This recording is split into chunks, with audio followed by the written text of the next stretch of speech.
Hi guys, welcome back to my channel, and today in this video we will be dealing with the doctrine of latches, which is a very important doctrine. तो चलिए शुरू करते हैं। अगर हम latches का journal meaning देखें कि लैचेस का मतलब क्या होता है, तो इसका मतलब होता है अनरीजनेबल डिले, यानी बिना मतलब वाली delay in asserting a claim. आप अगर कोई भी आपको कोई क्लेम करना है, अपना राइट क्लेम करना है, उसमें अगर आप कोई अनरीजनेबल डिले करते हैं तो उसको हम लैचेस बोलते हैं। तो डॉक्ट्राइन ऑफ लैचेस कहता है, Doctrine of Laches states that the court will not help those who sleep over their rights, यानी कोर्ट उन लोगों की मदद नहीं करेगा, उनकी हेल्प नहीं करेगा जो लोग अपने राइट्स के लिए सोते रह गए, यानी उन्होंने कोई आवाज ही नहीं उठाई।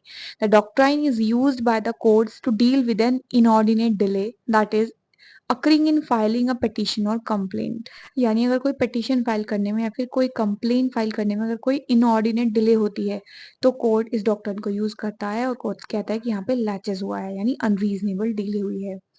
I sorry, it means that court will help only to those who are aware of their rights। इसका मतलब क्या हुआ कि कोर्ट सिर्फ उन लोगों की ही मदद करेगा जो अपने राइट्स को लेकर अवेयर हैं, और ना कि उनके लिए जो अपने राइट्स को लेकर बिल्कुल भी अवेयर नहीं है। In many matters, a delay in filing a case has the effect of blocking the opposing party putting a fair defense, यानी कई केसेस में क्या होता है कि सिर्फ डिले इसलिए की जाती है कि जो अपोजिंग पार्टी है वो कोई अपना फेयर डिफेंस ना रख पाए, इसलिए उसका जो रास्ते हैं उनको ब्लॉक कर दिया जाए।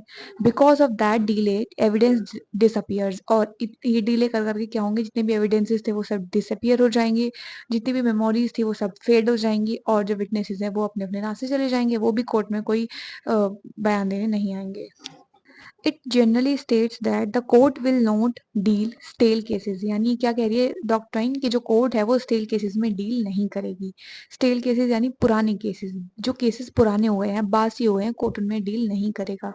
And the reason for delay if reasonable and just are considerable, लेकिन साथ ही कह रहा है अगर जो डिले हुई है वो कोई रीजनेबल कारण की वजह से हुई है या फिर किसी जस्ट रीजन की वजह से हुई है तो कोर्ट उसको कंसिडर कर सकता है। आगे अगर हम इसके एलिमेंट्स देखें, एलिमेंट्स ऑफ द डॉक्ट्राइन क्या है, तो डीले मस्ट बी अनरीजनेबल, जो डीले हुई है वो अनरीजनेबल होगी तभी डॉक्ट्राइन ऑफ लैचेस अप्लाई होगी, अदरवाइज नहीं। साथ ही दूसरा पॉइंट कह रहे हैं negligence in asserting a claim और राइट, यानी यहाँ पे पार्टीज क्या कर रही है, जहाँ पे जो पार्टी वो नेग्लिजेंस कर रही है, अपना जो राइट है उसको क्लेम करने में, उसको असर्ट करने में उसने पूरा नेग्लिजेंस दिखाया है।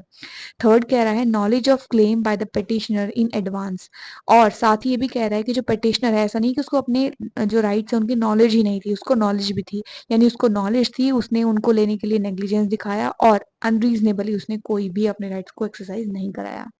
आगे केस है Trilok Chandra Moti Chand versus H B Munshi.